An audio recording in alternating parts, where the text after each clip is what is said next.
Hello and once again welcome back to another PS5 SSD test, and today we are revisiting the WD Black SN850. It's one of easily the top 3 if not the top 2 SSDs right now for PS5 storage. We've already loaded the game with the SSD with games we're going to be looking at today: Marvel's Spider-Man Remastered, Ghost of Tsushima, Rocket League, and The Last of Us Part 2. We've got several tests to make our way through. All of these games are on this SSD. I do recommend you check out the other parts that I've recorded on this SSD. We'll be going to a little bit more information about different game types, reading, writing, a lot of stuff about the benchmark of the PlayStation itself. But for now, let's make our way straight into game number 1, which is, of course, Spider-Man Remastered for the PS5. Now, we aren't including the initial loading of the game here, as you can see on screen. The reason being that there's a lot of publisher logos, there's a lot of kind of real delayed stuff, as you can see here on screen, and none of that really contributes to any kind of meaningful load problem or load speed. Even if we could get to the title screen a pinch quicker, none of these logos are going to tax the system. They're all pre-made FMVs that can't be skipped. So what we're looking at is how quickly Spider-Man Remastered can load into the open world, in other words New York, which is what we're going to do now. So we're going to load it on the WD Black and see how it compares against the internal SSD in 3, 2, 1. Should be lovely and quick, and yep, how quick was that? We are now in the game here. And again, a number of you that have watched my previous entry in this series where we looked at Spider-Man Miles Morales, you can definitely tell the difference in graphics with regards to a lot of the environmental stuff, because that game is set around Christmas time with the snow and stuff like that. That game is significantly kind of more heavily featured on the ground level, whereas this game originally for the PS4 and upscaled for the PS5 in terms of like ray tracing, a lot of the frame rate and stuff like that. This game has a lot of ground visual effects with water and shines and reflections, but less of those kind of weather-based things. And right now, what I'm trying to do is push this as much as possible in terms of assets on screen as the game gets rid of and reintroduces visual assets in the background throughout all of these tests. And again, in the case of this game, it has obviously been upscaled over its PS4 release, and the loading time has been significantly improved, but still, nonetheless, this is still that upscaled PS4 game, and it's worth remembering that Miles Morales in the previous video was probably a much more heavy-duty test, and I recommend you check that out if you haven't already. But for now, let's go for the next part of this test, where we're going to be looking at fast travel. So let's go on to the map, and we're on the lowest point of the map right now, so we're going to fast travel to the northernmost point of this map, all the way up here. We're going to head, there we go, this point right here. So let's go for it in Harlem. 3, 2, 1. So we'll see how long the fast travel takes, and boom, we are there. So again, lovely fast new asset management. Bear in mind that, you know, and this is no disrespect for New York, but when the game does fast load to other areas, a lot of these textures on buildings, a lot of the environmental stuff will be largely the same. So a lot of this information is presumably held on to without the need of exchanging them out. So again, it's unsurprising that a lot of the time you will see a lot of the assets be very quickly generated in fast travel, simply because the game is able to do that. It can reuse a lot of those assets in a way that it won't need to in any other context. Now, for the sake of our test, I'm going to get the hell out of this box that I've put myself in. But for now, let's go ahead and just finally go for one last swing here before we make our way onto the next game, Ghost of Tsushima, a game that I don't think I've actually pronounced right for a single time that I've mentioned it here in the videos. But for now, let's go ahead and exit the game and head out. We can go straight in from the main PSN menu. Again, we are looking at lots of things, not just game loading time on these. So if we load up Ghost of Tsushima. So although in our big face-offs where we compare these games on different SSDs against one another and we only show the loading times, in the case of these dedicated singular SSD videos, we're looking at how quickly the games load. Do we see drops in frame rate? Do we see textures not swapped out properly? Do we see T-poses in characters? Do we see poor draw distance? Do we see assets be poorly ported into gameplay? All of those are the things we look for in these standalone videos. So in Ghost of Tsushima, we go into Legends mode, and we've got two different modes we're going to look at within that. The first one is the story mode. We're going to the Severed Hearts. We're turning off matchmaking. We're not going to include any delays from online resources. And from here, we can go ahead and load in directly with a 5-second countdown. 3, 2, 1.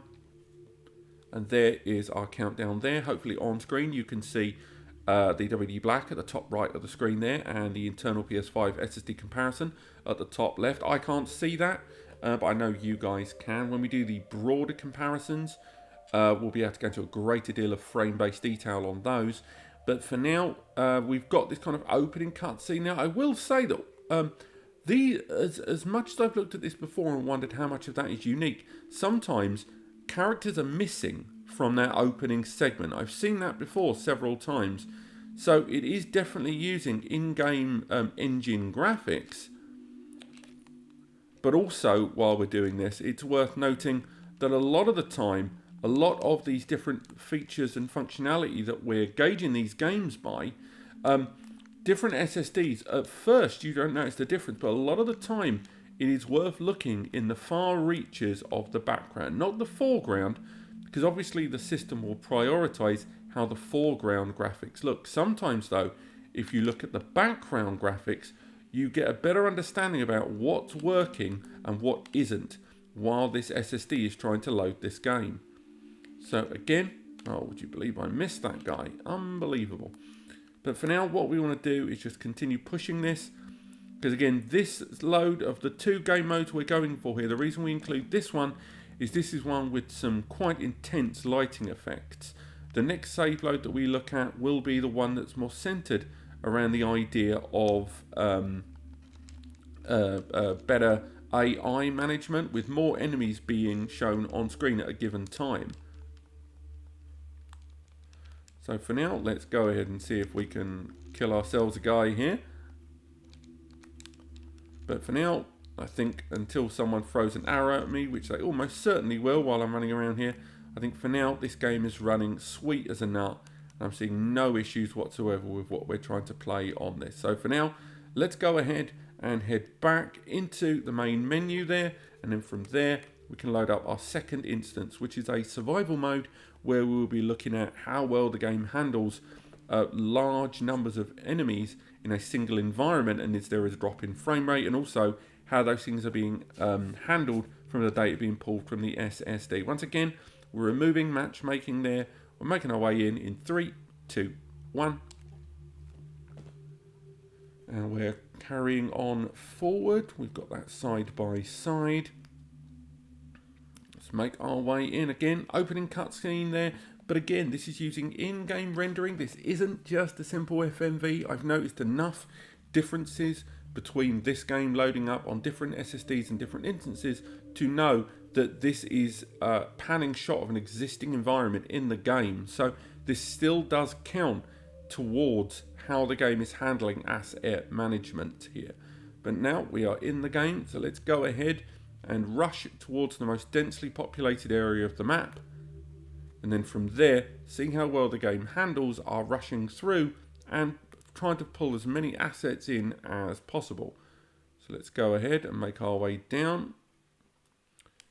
We go under here, if I remember correctly. We've already been noticed by an enemy, so we don't have a vast amount of time before we get ourselves killed.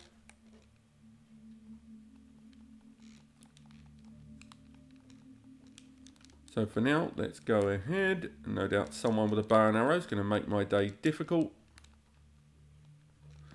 But for now, we've already got quite a lot of enemies there on screen, so we're doing quite well for numbers of enemies. I think the one problem we're going to have shortly is how long I'm actually going to survive for. But for now, let's carry on moving back. We've still got lots of enemies here on screen, so we can go ahead and grab that. But for now, the game is seemingly playing absolutely smoothly, exactly how I'd like to see it being running.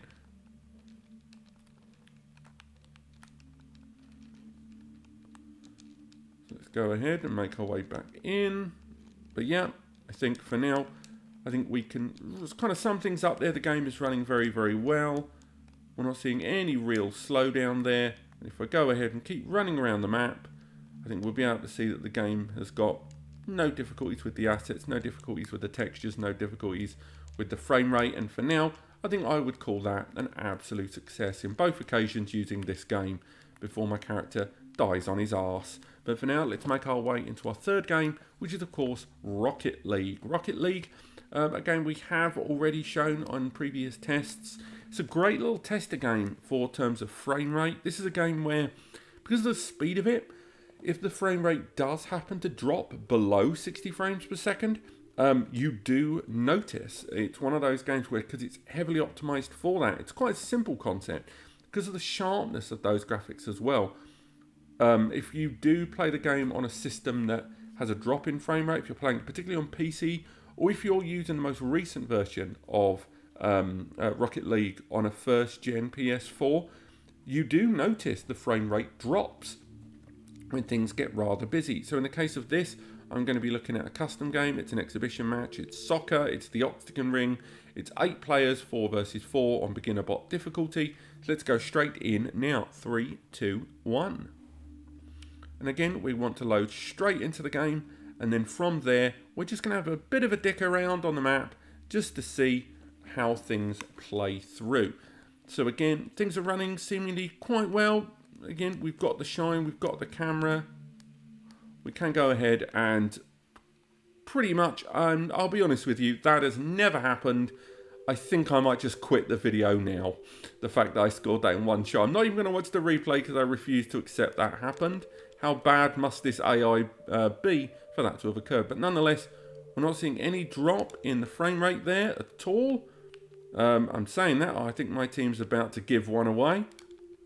And I was nearly the person that did it. But nonetheless, we still got that nice shiny look of things.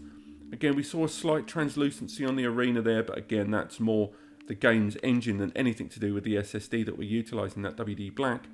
But for the most part, I think right now we can say that what we're seeing is totally working for us here. And again, no reason to think this SSD right now is not up to task for playing, and let's be honest about this, a PS4 title. So for now, let's go ahead and come out of this game and make our way into our final test, which is the rather bleak, rather depressing Last of Us Part 2. Now if we load up Last of Us Part 2, this is a game that was originally accessible on the PlayStation Now service, but the full game data is currently on this PS5 here. So don't worry, the same version of the game is being utilised both on the internal SSD and here on the WD Black.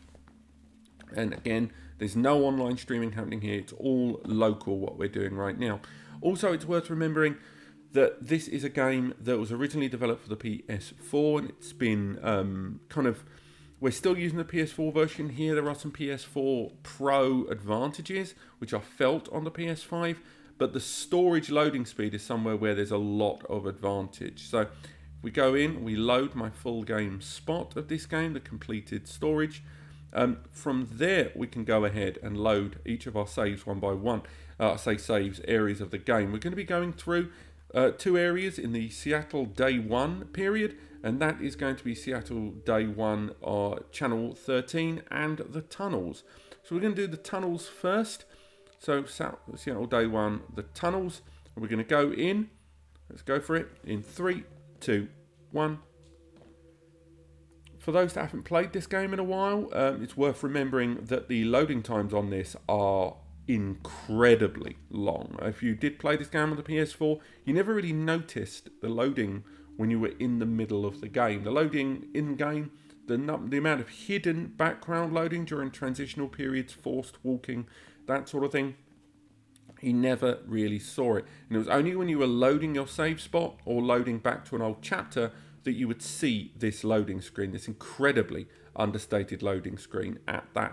I'm pleased to say that the PlayStation 5 massively increases the loading of these games, whether you're using the internal SSD or you're using an SSD like this, the WD Black. So in the course of this testing, again, what we are looking at here is the textures. We're looking at the drop to the frame rate. And the reason we're using channel 13 and the tunnels are both of these areas tackle very different kinds of environment in this game.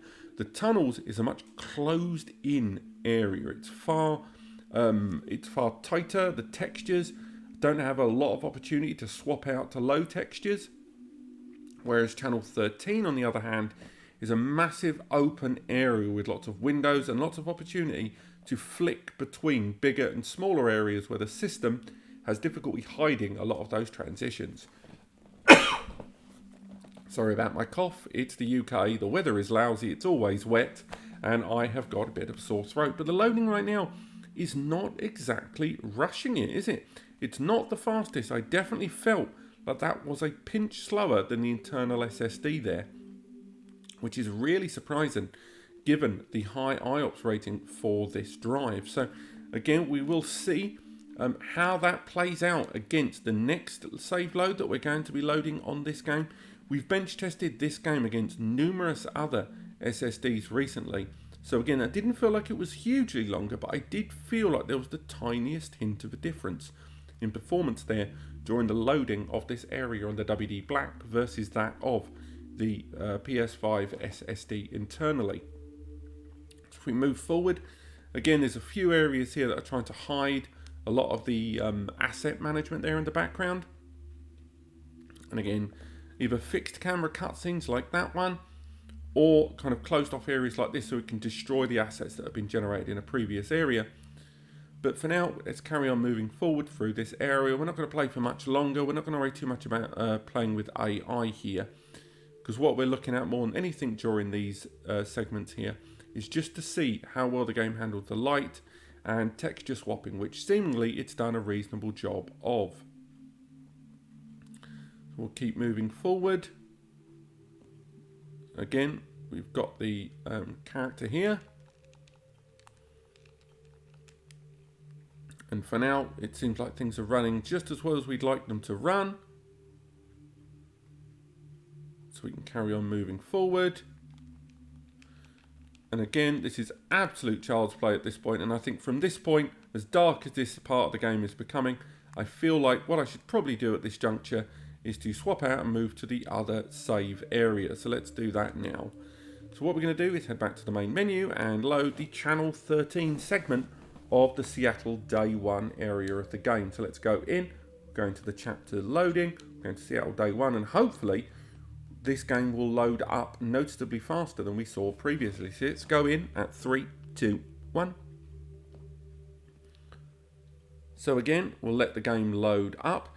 We're going to maybe give it a benefit of the doubt with regards to that WD loading the previous area. And again, you guys have watched it. I've not seen direct side-by-side comparison until post-production on how that previous save compared against the PS5. It felt like the WD Black was a pinch slower, which really surprised me there, given that we were loading up exactly the same chapter on exactly the same PS5.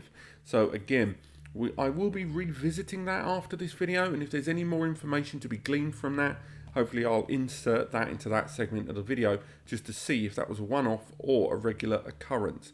But for now, this loading feels a lot more what I'm used to. So what we're going to be looking for here is in this open world area of channel 13, we're going to be making our way through a large outside area, moving into a large inside area, but all the time with the game consciously being very aware of assets being managed and having a few forced walk or forced kind of control segments so the game can comfortably destroy some background assets for us there. So as we make our way in, let's go for it there. Don't know about you guys, I've got a terrific sore throat from doing all these videos. I hope you're appreciating them because I'm slowly losing my voice, and I hope you enjoy it. But let's have a look. Again, this feels slightly like it's taking longer than the internal PS5 SSD there.